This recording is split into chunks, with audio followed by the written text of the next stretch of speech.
Great. And now, thank you, Debbie and Annie, for coming. It is time for the Anti-Graffiti and Litter Program presentation. I will say, most people that have been active in the neighborhood for a while might feel that they know all about the program, but Annie and Debbie are also going to provide some volunteer opportunities. If you know high school kids that need service hours, they can provide an avenue for that to happen. And, you know, for those that maybe have not been as involved, it's great to be able to take this information and take it back to the neighborhood. Okay, hi everybody. I want to apologize. We had a snappy one. The projector's not working. So let's bear with me. Sorry about that. We'll share. We can share. I brought a few. I can leave this one at the end, but I have to read it to know since I'm not going to be looking at the screen, so hopefully I can figure it out. Okay, so as you know, I'm with the Anti-Graffiti and Litter Program, and we're here to educate you later. I thought that we're educating to let you know what we're doing, maybe something has changed, and what you can do to help your neighborhood. Maybe doing litter or becoming litter or cleaning graffiti. Okay, so that's basically what we want to do. So as you see, to further beautify the city of San Jose by preventing and removing graffiti and litter through education, community involvement, and eradication. So it says it right there, what we do. We had a video, but unfortunately we don't have that much time, so we're going to skip it. Okay. And if, I don't know if you're familiar with Los Friends of Los Gatos Creek. It's a group that usually works in Los Gatos Creek picking up graffiti, garbage, furniture, whatever you can think of. And they do it every 2 months, the second of the month or something like that. If you're interested, we'll give you the... 2, 2, and 2. 2, 2, and 2. Second month? Second month, second Saturday, for 2 hours. For 2 hours, that's what it is. Okay. Now here, some of you, I should have broken it. It's a little colorful picture of a city. And we have a grant from ESD, Environmental Services Department, and part of it is to keep our creeks and waterways clean. And that's why we're promoting, especially with kids, you know, pick up the litter, don't litter, because it's affecting the fish. We have a little game that we bring, and they have to take the garbage out of the little pool that has no water, just plastic fish and litter. And they get the little sticks and they get to take them out. And they have a lot of fun. And teaching them what killing the fish, you know, and that kind of gets to them because we have to start there. So there's different ways. It goes from garbage trucks that, you know, they always, something's flying out, or the garbage cans, or, you know, many people tend to just throw garbage out their window, you know, cigarette butts and things like that. So we see them a lot around the bus stops, you know, unfortunately, you know, and we see a lot of just garbage, basically, you know, and we're seeing a lot around the city in many parts that we didn't have before. So the next slide, we're going to talk about how long it takes litter to decompose. And you'll be amazed, because to decompose paper is about 2 to 4 weeks. Leaves, 1 to 3 months. Orange peel, 3 to 6 months. Milk carton, between about 5 years. What is more impressive is a glass bottle, 500 years or forever. So there's a lot of things that we can do that we have to recycle and pick up, because they will not disappear. They'll stay here before, you know, after we die. I'm sorry, but that's the truth, you know. It's sad, so we don't want our kids and grandkids to have to live there, you know, and to have to do that. And then, unfortunately, we have another PSA, and you know what I'll do? I can send you the links. I can get the emails or send it to somebody, and they can send you the links for Los Gatos Creek. If you've never seen it, it's very interesting. And this is a PSA of the Anti-Graffiti, the youth initiative created, and it's really good. They have put it Create TV, so you can see it on Create TV. And it's very short, very creative, and hopefully you can see it in there. You know, but I'll send it to you. I apologize for that. Then, you have something to say? No? Okay. Any questions so far? Quick question about how long it takes to decompose. I would always thought things like leaves and orange peels were kind of organic and that they would kind of just go back into the soil, but it's still considered garbage? Well, no, but they compose, but it creates, makes your neighborhood not look good. So we wanna, to pick up, if you see a bunch of leaves and they're always there, it's nice to pick them up if you can, because sometimes you don't have, that you just go by and they're there and there and there in crates. And also, they go down the drain and, clogs the drain, when it rains, what happens? We get floods because the streets hasn't been cleaned due to many reasons. Thank you. So, some people want to do that, it's great, so that's why. Another question? Yes. How much of a reduction have you seen with San Jose leading the way outlawing the plastic bags? We don't have this study. I don't think that there's actually been a long enough Yeah. time to actually calculate that. And so those who are doing the creek cleanups over a period of time, we'll get feedback from them maybe 6 months and then a year from now to see what the reduction is. Because a lot of that's in the creeks, it's in the trees, all goes out the bay, it's not good. And so I don't think it's been long enough to actually calculate yet. But we can see it because we don't see the fences full of plastic bags. That has gone down tremendously. So I think we can all see it, that has really been positive for this area. The Coyote Creek, Restore Coyote Creek Group is doing Yeah. a cleanup this Saturday. And so what we can do is we can ask Deborah, maybe afterwards, to see if she's even noticed from a couple of months ago come out. That's a good point. We kind of track it. Oh. Yeah, I'm sorry to interrupt. Actually, I think the Environmental Services, if they haven't yet, they published a white paper where they did, because those catch basins, like there's one at Olander Park, they were able to record. So they're already studying catch basins? Yeah, and I Okay. think that if I was told by Paula Desmond that as soon as they had it ready, they were gonna post it on the ESD website, so if you look at the I will. Environmental Services We'll website. make sure it's there. If it's there, Yeah. then they released it. Yeah. But they did notice the difference, Okay. because there's about 18 catch basins that catch the flow when it So they're rains. tracking? And they were tracking before Yeah. and after, and with the heavy rains in December, they were able to do a comparison now. Yeah. Okay. So Like they, that. Oh, that makes sense, yeah. Yeah. It takes a while, but yeah, that's a good tip. Thank you, Paul. I was just Appreciate it. gonna comment too, because I usually do cleanups, and I do that once a year, that anti-graffiti. The litter. Great American Litter Yeah. Pickup? Mhm. And what they do now is they give us a sheet to tally what it is that we're picking up. Mhm. And, from cigarette butts to Mhm. wrappers, and Mhm. identify what establishments Mhm. the wrappers come from. Yeah. So I think they've been tallying that for probably 3 years. Since I know it's probably been longer. But the thing that we don't see are these plastic bags. So but these are That's a good neighborhoods. point.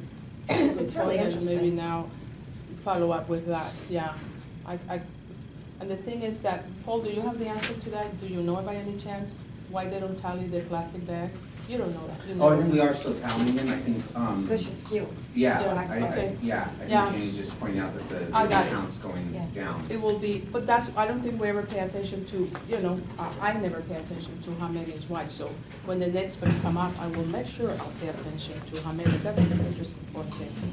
Appreciate it. I came in March to the anti-graffiti litter program.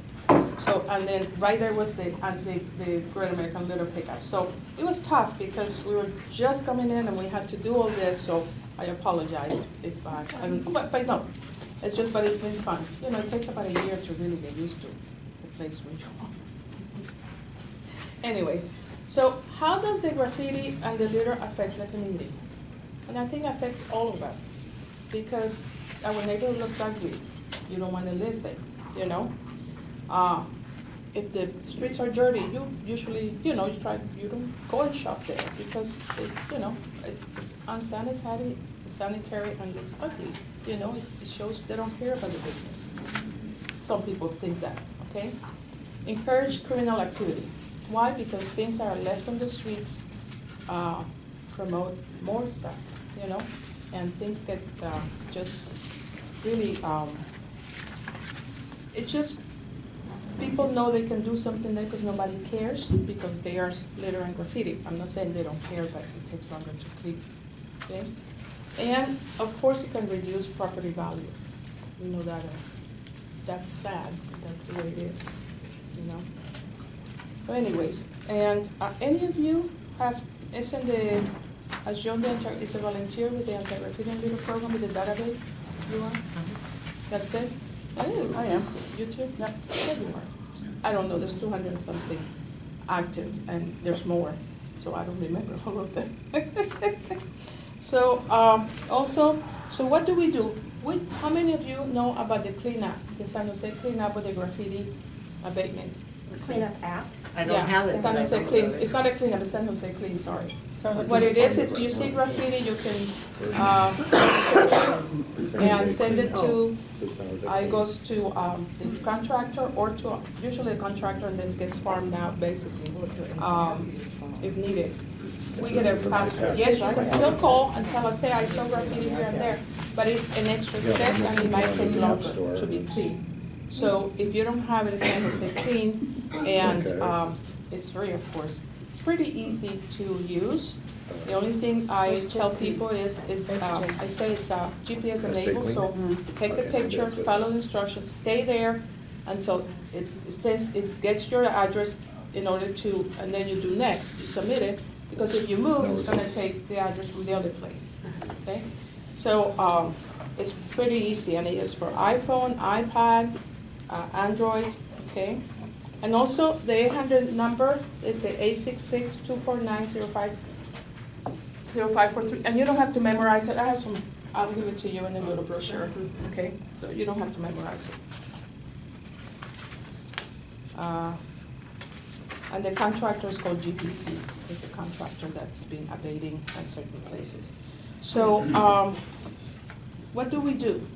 So we have the anti-graffiti and the litter. So part of what we do is we're doing presentations to community and schools and other organizations or groups, so people are aware what's out there and what they can do to help, beautify or keep their neighborhood safe and clean. So that's one of them. And also we do the same. We recruit volunteers, basically, and we give you the tools. You just do the work when you want, the hour you want, the area you want, but that's the beauty of the program. The schools use it a lot, the students, because they need to do community hours. So it's a good tool, and they get them started taking care of their neighborhood. So of course, you can do it in group. You can do it individually, it's whatever you prefer. You can do it once a month, once a week, every 3 weeks, every 4 weeks. It's up to you, So that's the other part of it. So many of you adopt a neighborhood, or because they walk in the park, then that's what you're going to do and clean that area. Okay. So and if you don't know and you need an area, we can always help you find one. Because people call us, and you can do that. You can call our number and say, hey, I see this area with a lot of litter. I've been seeing it for months. Is there a way you can send somebody? We have certain groups that want that, so if we can, we'll help you and send them there. So we need your help too, because you're our eyes and ears, to know which areas need to be cleaned. On Saturdays, we have probation, usually comes, and they take them out, so they're always looking. We have sometimes boys and girls clubs that are looking, so, we'll appreciate any help you can give us to help our community. Okay, let's, where am I? That's it too? Sorry. Okay, so it's just hard with the presentation, but what do you need to become a volunteer? Well, right now you're listening to me explain that then we have a program. So if you're interested, you call us and you come to the office. You have to come to our office so we can give you the supplies and a little orientation of what you can and cannot do, or you should not do, I should say. And like I say, you can do it individually or in the school, okay? And we have two things. There's one thing you have to sign up, they call it the code of ethics, and it's because the city, it's a legal document. Make sure that, you're not going to do this for money. And if something happens, the city, you're covered by the workers' compensation, since we're self-insured, But we give you, tips what to do and what not to do, because, it might be dangerous. You're cleaning graffiti, and the graffiti is 8 feet up above your head. Don't go on the ladder and clean it, okay? We don't want people reaching up and falling out of the ladder. So that's part of the problem, not the problem. Some people say, well, sometimes it just takes extra step to hire somebody maybe to clean it, because you cannot put your life in danger. Is it worth it? I don't know. Okay?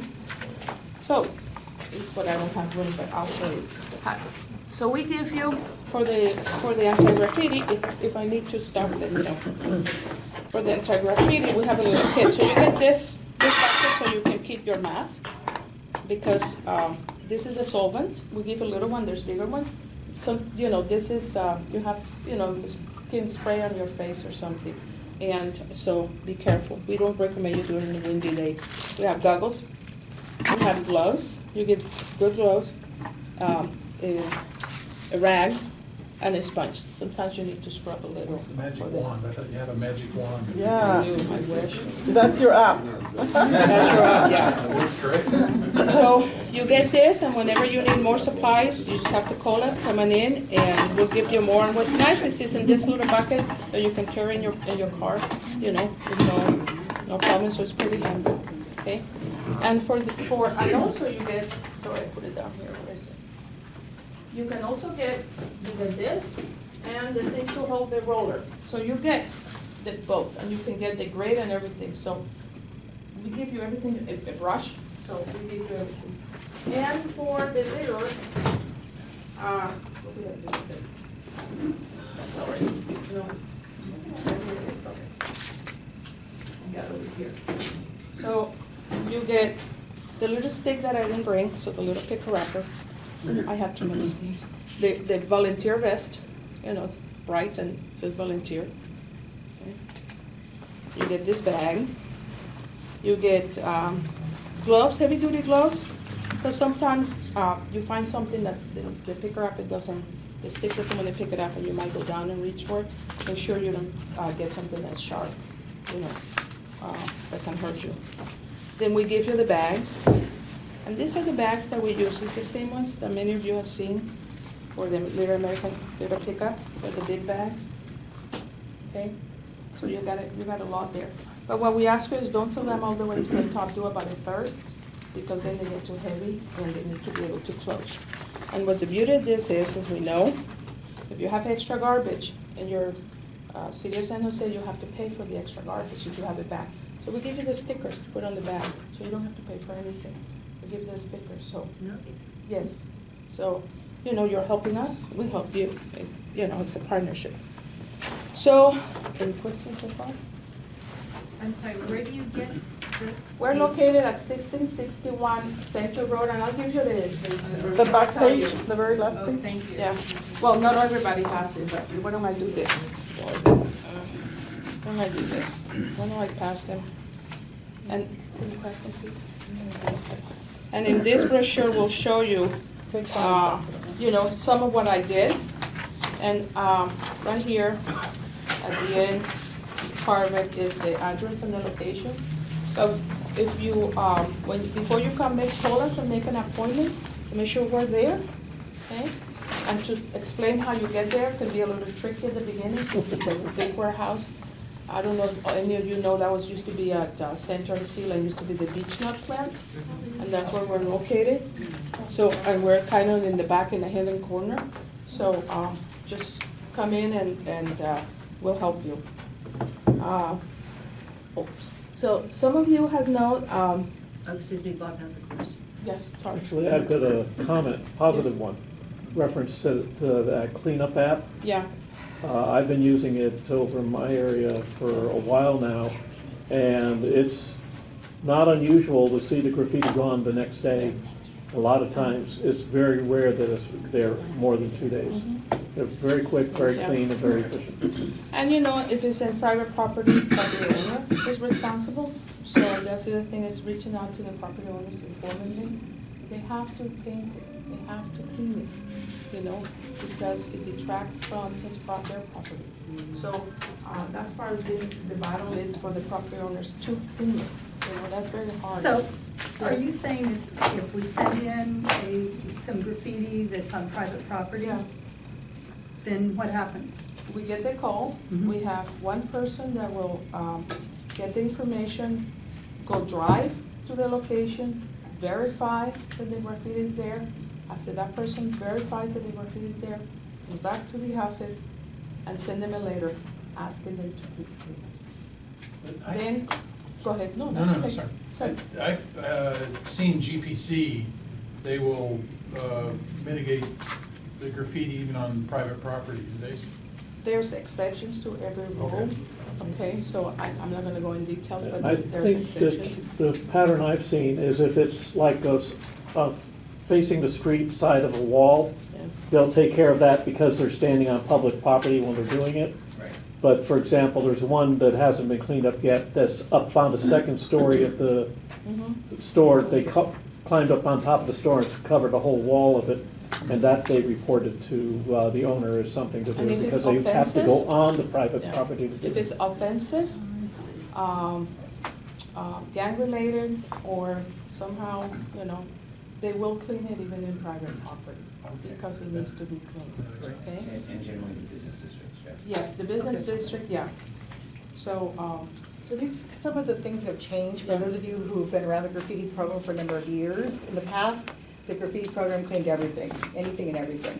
And a couple of years ago, we had an audit, and the auditors saw that we were cleaning everything, Caltrans, Caltrain, private property, everything. And our funding is just for GPC to clean the public thoroughfares, and that's why you'll see them on the main road. But if it is on private property, the property owner will get a letter. We do provide a gallon of paint to them for the first time to help them and to color match. But the schools are responsible for their own, Caltrans, Caltrain. So when the clean app comes into our office, Donna triages everything. So she has to figure out from the pictures if it's freeway, if it's a private property, and then it goes, so we have to kind of triage it, and then GPC goes out and does the things that we can do. And the things we can't do then get sent to the property owner or the proper jurisdiction that needs to take care of it. And that's a result of the audit. And so we'd love to do it because it was just easier to go out and do everything and anything, and a lot So of we us should still did. continue to use the app. But you can still use the app because we can triage the app, yes, Yeah. most definitely. And that's Absolutely. where it's easiest because we'll figure out who needs to take care of it. So if you don't see it come down for a while because it's private property, like you says, if it's gang-related slur, it's 24 hours. We have measurements that we try to obtain, and that's 48 hours on a normal graffiti and 24 hours on a gang-related or an offensive. And so we try to stay within those measurements as best we can. So those are the biggest thing that's changed over the years, and you'll see that we're just not going out and we can't go out and do the alleyways anymore. There's several alleyways downtown. They used to go through and spray them all. We have to go out now. People actually have to report it, take a picture, goes to our office, and then we'll triage it and send the property owner a letter, offer them the paint, offer them the supplies. Will help, but we can't do it all anymore. Perfect. It's a Okay, budget issue. let's keep rolling along with the also here in the presentation. top, we'll tell you the different agencies that you can report graffiti to. So the very top of the last page will tell you that if you want to report it directly, that's up to. So, what have we done so far? Last year, we had a great year, and we have over 3,000 volunteers during the year do different events. We have over 4,000 bags of garbage collected. We had 13,000 users of the Clean app and San Jose Clean, and right now it's gone up a lot, so it's great. And 24,000 graffiti work orders were completed. As you see, it's a tremendous work. So in April, as you know, we do the Great American Litter Pickup, and usually it's at the end of April, not necessarily, usually on a Saturday. And we had 742 volunteers, and over 1,000 garbage bags were collected. So you're welcome to participate. We're encouraging. It's a great day to have. You even sometimes they are on your own district. You can go to the Guadalupe River, or your district usually has 2 or 3 sites where you can volunteer. Are these numbers for the entire city of San Jose? Say it again? Are these numbers for the entire city Yes. of San Jose? Yeah. So some years are better than other years. And when it rains, you never know how many are going to come out. But this year, 742 was a decent year. So that's what we need to encourage more. We like to. So and we also have the annual coastal cleanup event, and this one it was more. It was 1,582 volunteers participated. Okay, it was over 57 miles was cleaned. Over 34,000 pounds of garbage was collected, trash, and out of that, They separate collectibles, so almost 5,000 pounds of recyclables. So it's very commendable. Any of you seen downtown a group going on a bicycle with the garbage can in front? Yeah. Yes? Yeah. Yeah. There's a group downtown has a bicycle and they collect garbage. It's pretty interesting. Yeah. You mean a neighborhood group? No, it's a Or a group. bike party? It's a bike Oh, party. bike They party, go. part of the bike party. And those bicycles were specially made for them in, is it Netherlands? Somewhere around there, something in Europe was specially made for them. Because of the garbage cans, the size are different sizes. Ours are different than sizes over there. So they're very, very, so if you ever see them and you can support them, please do. They're great. So, we also we do an annual volunteer recognition event. Is that what it is? Yes. And we do usually could be August, September, October, one of those 3 months, depending of weather and other factors. So we invite everybody who has volunteered with us, and that is on the volunteer database. That's the one I'm saying, that if you become a volunteer, you have to register in this volunteer database. You are invited, and usually we have it at Lake County Park, and it's a great event. You get entertainment, free food, it's pretty good prices. It's amazing. Okay, so have any of you gone to the annual picnic? Okay, so we have a code that says you must be sorry. For all city Yeah, it's all volunteers? city. Yeah. So we send out to all the residents, our volunteers that are registered in the database, that have registered their hours. So when you go into database, it's pretty simple, but we understand some people don't like to do it. But we have to keep track of the materials that we issue, all the supplies, and the hours that volunteers have worked. So if you volunteer to do graffiti cleanup, and you call me and you say, I need to pick up more paint, and I go on the app and look at your profile and I say, I have 0 hours for you. What did you do with the paint? What did you, when did you clean it? So it's a checks and balances. So also the auditor wants us to explain where we putting all these supplies, when it makes sense. So, but to do it, you can do it yourself on the computer. You can call us. We'll put out the hours for you. You can email it. You can fax it, scan the hours. So there's many ways we can work for you to report the hours to us. So you can do it on a monthly basis, so it doesn't matter to us. It's pretty good. So like I said, the phone number and it's on the brochure here at our office, and I hope everybody calls me. Or call us. We're usually 8 to 5, So most of the time we're there, but you never know when you have to. So any questions? I see that you have a referral for illegal dumping, and below it says storm drains. My question is with reference to chronic, reoccurring dumping in neighborhoods. For instance, some businesses, like construction companies or maybe landscaping companies, find a place to where there's not a house in front of it, and each week near spots in the neighborhood, it will be a dumping site. And then added to that will be people that have moved or disposed of things. So you really have a dump site in the neighborhood. Is there anything proactively being done about that? Because I think it's businesses that they're jeopardizing their licenses by doing this. Is this something your group gets involved in? If not, who could we refer to that would be more proactive about that? To my knowledge, we don't do this. Like I said, we do more litter. That is not, you're talking about bulky items. So, and I know the distinction, and I know you have people dump in neighborhoods, okay? These are bulky items. To my understanding, they go through code enforcement, Streets and traffic. And transportation, and code enforcement. Yeah. If it's a proactive, I couldn't tell you. Okay? That I don't know.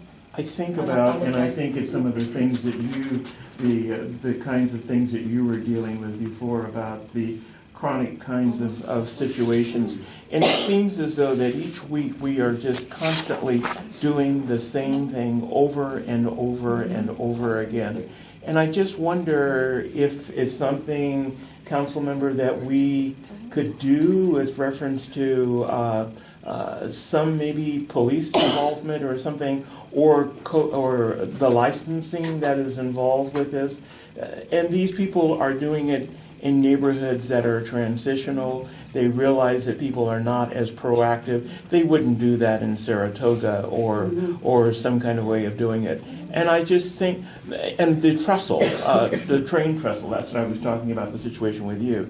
It just seems as though that it's almost like in your face kind of a thing, where somebody is sitting there, you take it down one week and it's back up the same thing. And even more aggressively into where billboards are having graffiti on it and everything. It's so you're saying that code enforcement would be the way to handle it?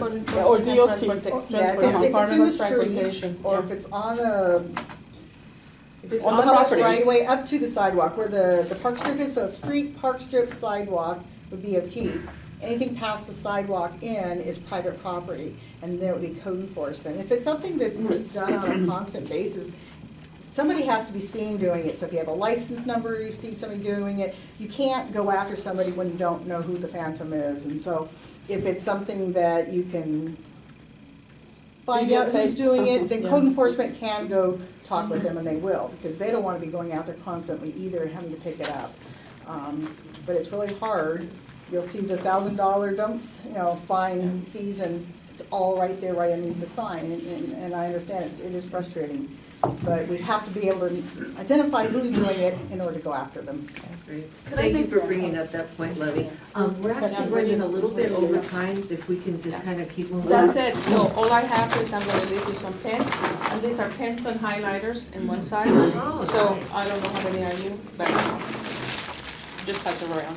Thank you. Thank you You very got much. extras, you got extras. So mark the wall. Thank you for coming. Can I ask just one question? Yes. The app is great for graffiti, but if you have to know whether it's on this side of the line, it's DOT, and over here it's code enforcement, and maybe this is county, and maybe this is state, everybody just throws up their hands. What are the chances that that app could be extended to the dumping and the litter? The And reason who would we why, talk to about that? to my understanding, the San Jose graffiti app is because the contract to GPC, it belongs to them. We used to have reported you could report anything. And you should see that they were reporting. And so nowadays, if you're gonna report other, it gives you the phone number. Because we were getting things that you will be amazed. But, No, we wouldn't be, because we see it every day. We know So we exactly can what's only wrong. address the graffiti part because that's But what that that's- funding is for, yes. but there And is that's the the opportunity reason. for code enforcement for the same type of app. It just has to go with that department, they have to choose to want to pursue that. Thank you. I think you brought a great point, what's doing this. Yeah, because it can be used for all that illegal dumping. And I Yes. think that's something has to be done. I'm sorry. I think something has to be done to help with all this dumping. But, Volume you've got right now coming in on the apps, more than you yeah, can handle. I don't know what the answer is, I don't know what other cities have done. Or somebody, maybe the students at San Jose, it can be a project. I know in some areas that they have actually taken gang members that have been caught Yeah. doing it, and the gang members have to go out and correct that situation. I don't know whether there's some legalities involved in that, but I know that was one of the things in Los Angeles that was happening. But it seems as though that some form of proactiveness, particularly with these areas that are, I was thinking about that train trestle thing that you've been working on over there. I mean, it is almost like in your face. We can talk about it offline if you want. Yes. I think so. It's So you can actually continue with statewide, the It is a meeting. hotspot at but we Attraction can today. talk about that, because it's a statewide problem. And actually, there is dumping that goes on in Saratoga. I've even seen dumping in Vancouver. Oh, really? Yeah.